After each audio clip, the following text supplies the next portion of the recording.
బాన్స్వాడ నియోజకవర్గంలో పోచారం శ్రీనివాసరెడ్డి పాలనలో double bedroom ఇల్లు లబ్ధి పొందలేదని, కాంగ్రెస్ పాలనలో డబుల్ బెడ్రూమ్ ఇల్లు ఇచ్చి వారి కుటుంబాన్ని ఆదుకోవాలని రుద్రూర్ మండల కేంద్రంలో దళితవాడలో పోతురాజు లక్ష్మి, పోతురాజు లింగం అనే దంపతులు తమ ఆవేదన వ్యక్తం చేస్తూ మాట్లాడుతూ, ప్రస్తుతం వారు నివసిస్తున్న ఇల్లు శిథిలావస్థకు చేరిందని, వర్షాకాలం వచ్చిందంటే ఇల్లు ఉరవడంతో పాటు పూర్తిగా తడిసిపోవడంతో ముగ్గురు పిల్లలతో నిద్రపోకుండా ఇల్లు కూలిపోతుందన్న భయంతో ఉంటున్నామని తమ ఆవేదన వ్యక్తం చేశారు. తహసీల్దార్ కార్యాలయంలో దరఖాస్తు చేసిన అధికారులు, బీఆర్ఎస్ నాయకులు ఇప్పటివరకు ఎవరు పట్టించుకున్న పాపన పోలేదని, ఇప్పటికైనా కాంగ్రెస్ పాలనలో డబుల్ బెడ్రూమ్ ఇల్లు ఇచ్చి తమను ఆదుకోవాలని సందర్భంగా వారు కోరారు. ఇప్పుడు తాతలు మొత్తం కట్టుకున్న ఇల్లు ఉన్నది, కానీ ఈ ప్రభుత్వం అప్పటి నుండి ఇప్పటిదాకా గట్టే చేయలేదు.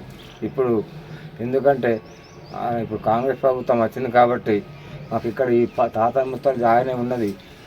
వర్షాకాలం వస్తే నీళ్ళు తెమ్మతో ఉంది. పిల్లల్ని పెట్టుకొని ఇట్లా సిమ్మర్ చీకట్ల ఒక టైంలో కరెంటు పోతే కానీ భగన్లు పెట్టుకొని పండుకోవడం జరుగుతుంది. ఎందుకంటే ఇక్కడ జాగా సరిపోదానికి ఎక్కువ కానీ జాగా పెడితే మాకు ఇల్లు కట్టుకుంటామని అభిప్రాయం ఉంది. 10 సంవత్సరాల నుండి మాకు రాలేదు. ఇప్పుడు కాంగ్రెస్ వచ్చింది కాబట్టి మాకు ఇల్లు కావాలా, మాకు ఇల్లు లేదు. మరి ముగ్గురు పిల్లలు ఉన్నారు, ఇల్లు తెమ్మ వస్తుంది. వర్షాకాలం వస్తే మాకు ఇంట్లో ఉండటానికి వీలు లేదు.